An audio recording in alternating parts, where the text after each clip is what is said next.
Bismillahirrahmanirrahim. Assalamualaikum warahmatullahi wabarakatuh. Alhamdulillahirabbil alamin. Wassalatu wassalamu ala asyrafil anbiya'i wal mursalin wa ala alihi wa ashabihi ajma'in. Baik saudara-saudari, sekarang pertemuan kita mengenai ulumul hadis pada materi pertama, yaitu pengenalan kita terhadap hadis itu seperti apa. Nah, dalam pendahuluan ini atau pengenalan mengenai hadis, yang pertama akan kita bahas mengenai pengertian, kemudian struktur, ada namanya khabar, asar, dan hadis qudsi. Kemudian hadis ataupun sunnah dalam pandangan para ahli. Para ahlinya adalah muhaddisun, usuliyun, dan fuqaha. Baik saudara-saudari, sekarang kita masuk kepada pengertian dari hadis.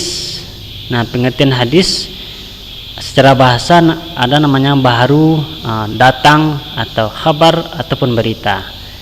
Jadi pengertian dari hadis ini saudara-saudari, bahwa baru, datang, dan khabar ataupun berita. Kenapa dikatakan baru? Karena dia merupakan perkataan dari Rasul. Nah, Rasul itu kan orangnya baru atau datang seperti itu. Berbeda dengan kalam Allah, bahwa kalam Allah itu adalah qadim. Berbeda dengan hadis, karena dia hadis ini datang dari Rasul. Rasul tidak qadim, berarti dia baru atau datang.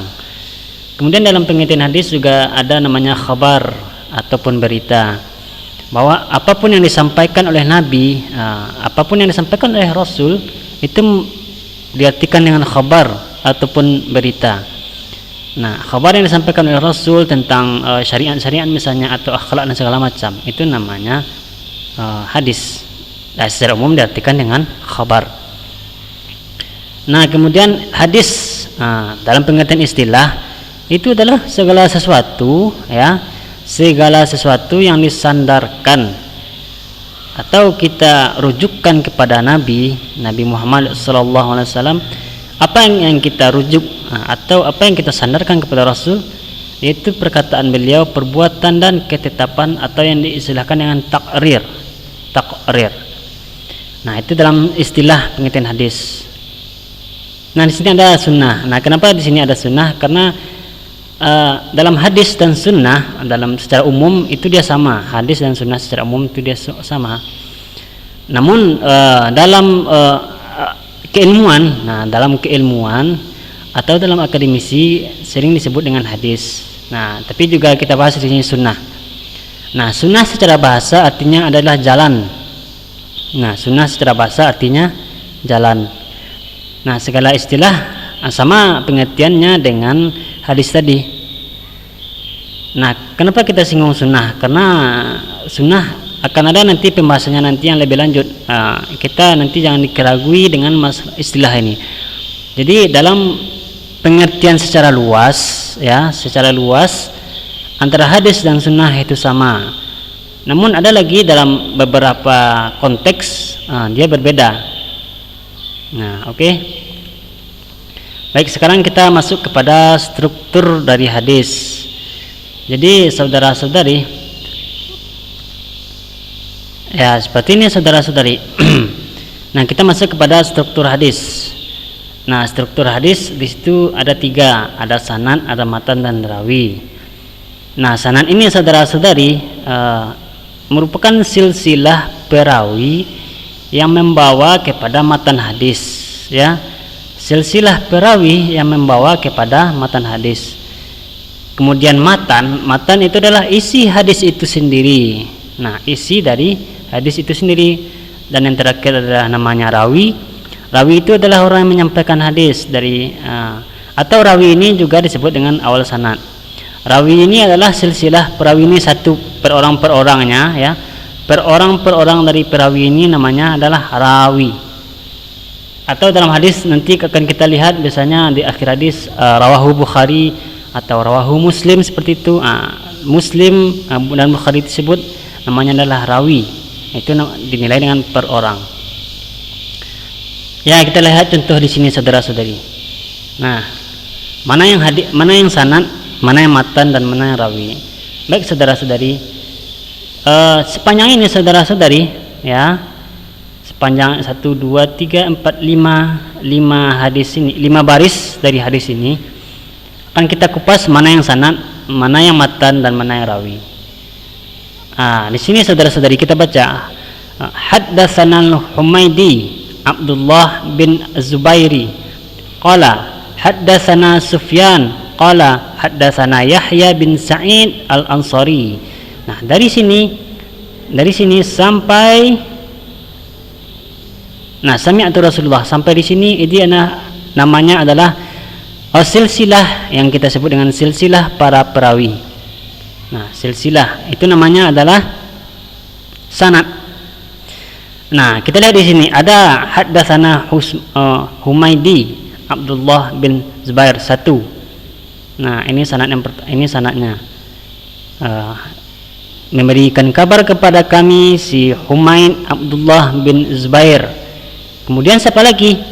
Kemudian dari Sufyan. Nah, kemudian dari siapa lagi? Kemudian dari Yahya bin Sa'id al-Ansari. Nah, kemudian dari Muhammad bin Ibrahim at-Tami. Nah, kemudian Alqamah bin Waqas al-Laits. Kemudian Umar bin Khattab radhiyallahu anhu. Nah, seperti ini saudara-saudari. Ini adalah hadis riwayat dari Imam Bukhari ataupun Muslim. Nah, ini ada ketinggalan saudara-saudari, ini ilaihi ini sebenarnya. Ketinggalan hanya ilahi. Jadi saudara-saudari dari haddatsana al-Humaidi sampai Umar bin Khattab radhiyallahu anhu ini adalah namanya ini namanya sanad. Nah, di si Humaidi ini dia menjadi perawi. Nah, kemudian Sufyan ini juga perawi. Yahya bin Sa'id al-Ansari juga perawi. Namun rangkaian dari si Humaid sampai Umar bin Khattab itu adalah namanya itu namanya adalah sanad. Nah, sanad adalah rangkaian orang pertama sampai orang yang terakhir sampai ke hadis tersebut namanya sanad. Yang pertama menerima hadis ini adalah Umar bin Khattab.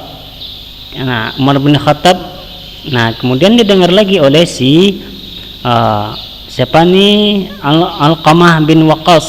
Nah, kemudian tersampaikan kepada ini Muhammad bin Ibrahim at-Tami. Kemudian juga tersampaikan kepada Yahya bin Sa'id al-Ansari. Nah, kemudian dari Yahya tersampaikan kepada Sufyan. Dari Sufyan tersampaikan kepada Al-Humadi. Dari Al-Humadi ini tersampaikan kepada Imam Bukhari. Nah, jadi saudara-saudari, ini sanad pertama. Ya, ini sanad pertama. Ini sanad pertama dari Umar bin Khattab. Nah, kita bacakan. Nah, Imam Bukhari berkata, haddatsana Humadi. Nah, telah mengkabarkan kepada kami si Humadi Abdullah bin Az-Zubair.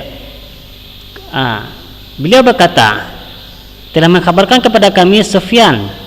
Sufyan ini berkata, mengkabarkan kepada kami Yahya bin Sa'id al-Ansari. Qala, Sa'id al-Ansari berkata, akhbarani, mengkabarkan kepada aku Muhammad bin Ibrahim at-Tami, bahwa Muhammad Ibrahim ini sami'a, mendengar Alqamah bin Waqas. Nah, dia mendengar Alqamah bin Waqas al-Laits. Kemudian Alqamah bin Waqas ini berkata, dia mendengar Umar bin Khattab radhiyallahu anhu di atas mimbar. Nah, dia mendengar. Jadi ini kesimpulannya bahwa si Alqamah ini mendengar Umar bin Khattab berkhutbah alal mimbar. Ya, alal mimbar waktu itu dia mendengar Umar berbicara alal mimbar. Berarti bisa diartikan Umar waktu itu bisa diartikan ceramah atau sedang berkhutbah. Nah, dalam ceramah ataupun khutbah dari Umar bin Khattab, nah, Umar berkata, sami'tu Rasulullah. Nah, dia mendengar Rasulullah sallallahu alaihi wasallam yaqul. Nah, Rasulullah sallallahu alaihi wasallam berkata, baru isinya lagi dari sini, innama. Nah, ini baru isinya atau yang disebut dengan matan. Nah, isi dari hadis namanya matan. Nah, dari sini ya, dari sini sampai ke sini itu namanya sanad. Nah, ini sanad 1 2 3. Nah, 3 lebih baris. Itu sanad saja semuanya. Nah, matanya dari sini innamal a'malu binniyat wa innamal likulli imri'in ma nawa faman kana hijratuhu ila dunya yusibuha au ila imra'atin yankihuha fa hijratuhu ila ma hajara ilaihi. Ya, ini ketinggalan saudara-saudari, hanya ketinggalan. Ini ilaihi. Nah, ini baru matanya atau isi dari hadis. Bahwasanya semua amalan itu tergantung bin niat, tergantung dengan niat.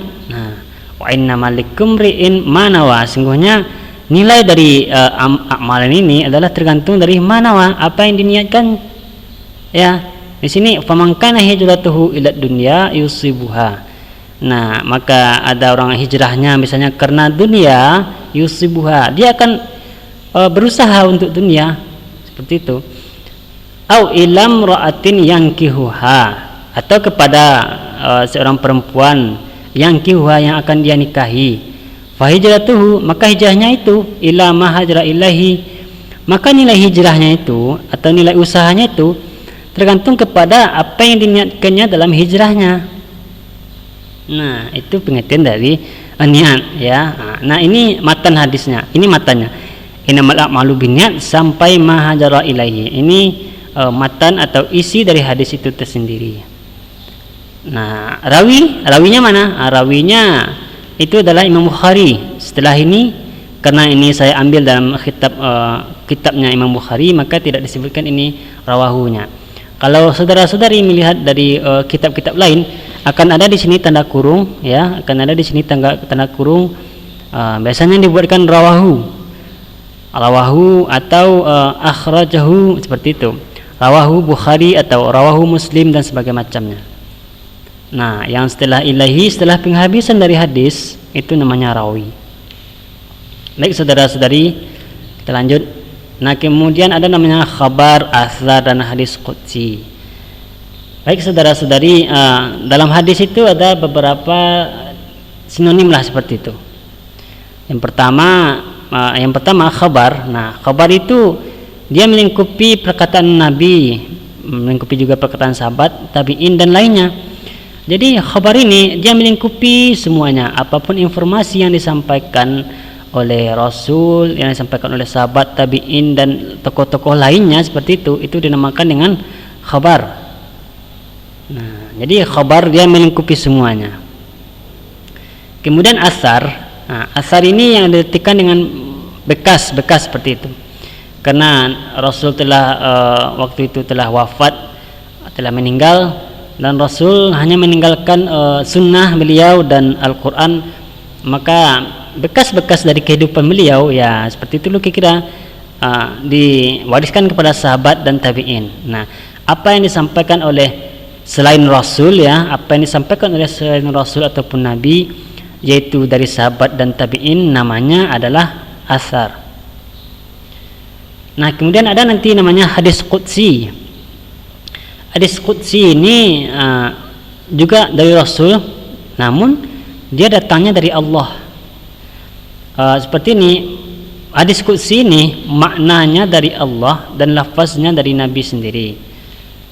Seperti contoh hadis mengenai orang yang berpuasa, namun hanya yang didapatkan hanya lapar dan haus, seperti itu adalah hadis qudsi. Nah, itu adalah salah satu contoh hadis qudsi, yang mana maksudnya atau intinya adalah dari Allah, kemudian lafaznya disusun oleh Nabi sendiri. Itu adalah namanya hadis qudsi. Hadis ini, ya, hadis, asar, dan khabar ini sama strukturnya dengan yang lain. Cuman perbedaannya ini saja. Kalau khabar itu melingkupi semuanya, dari perkataan Rasul, perkataan sahabat, tabi'in, dan tokoh-tokoh lain. Nah, itu dinamakan dengan khabar. Namun dia mempunyai struktur seperti hadis tadi. Kemudian asar juga seperti itu, juga mempunyai struktur matan seperti itu, ya, sanad dan rawi. Hadis qudsi pun seperti itu. Cuman hadis qudsi ini bedanya maknanya dari Allah, seperti itu. Ya, kita lanjut. Nah, sekarang kita membahas tentang perbedaan pendapat para ahli mengenai hadis ataupun sunnah nantinya. Nah, kita yang pertama kepada muhadisun. Muhadisun ini adalah ahli-ahli hadis. Nah, orang ahli hadis ya menerjemahkan atau memberi definisi kepada hadis bahwa hadis itu adalah segala sesuatu yang disandarkan kepada Nabi berupa perkataan, perbuatan dan takrir. Ya, sama dengan pengertian yang di awal kita bahas tadi. Kemudian usuliyun dan fuqaha. Usuliyun dan fuqaha ini adalah orang-orang ahli dasar dalam agama, orang usul fikih, dan fuqaha adalah ahli fikih seperti itu. Nah, orang usuliyun dan fuqaha ya memberikan definisi kepada hadis seperti ini. Segala sesuatu yang disandarkan kepada seorang Muhammad, ya, segala sesuatu yang disandarkan kepada seorang Muhammad yaitu berupa perkataan, perbuatan dan takrir yang berhubungan dengan hukum syara setelah diangkat menjadi. Nah, ini kuncinya. Ya, saudara-saudari, kuncinya di sini ya. Segala sesuatu yang disandarkan kepada Nabi Muhammad itu kuncinya yang pertama. Segala sesuatu ya yang disandarkan kepada Nabi Muhammad berupa perkataan, perbuatan atau takrir. Nah, tambahnya lagi di sini bagi orang usuliyin dan fuqaha, hadis itu dia berhubungan dengan hukum syara. Ya. Kemudian kunci yang terakhir, semua yang dilakukan, yang dikatakan atau takrir ya, takrir ini semuanya dilakukan seorang Muhammad setelah beliau diangkat menjadi nabi. Nah, itulah yang dipegangi oleh orang usuliyun dan orang fuqaha.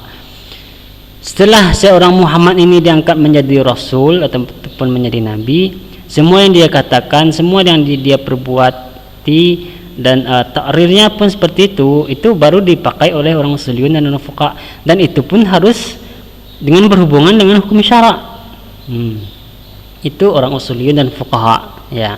Kuncinya adalah berhubungan dengan hukum syara dan setelah diangkat menjadi nabi atau istilahnya dengan bi'atsah. Nah, kita lanjut.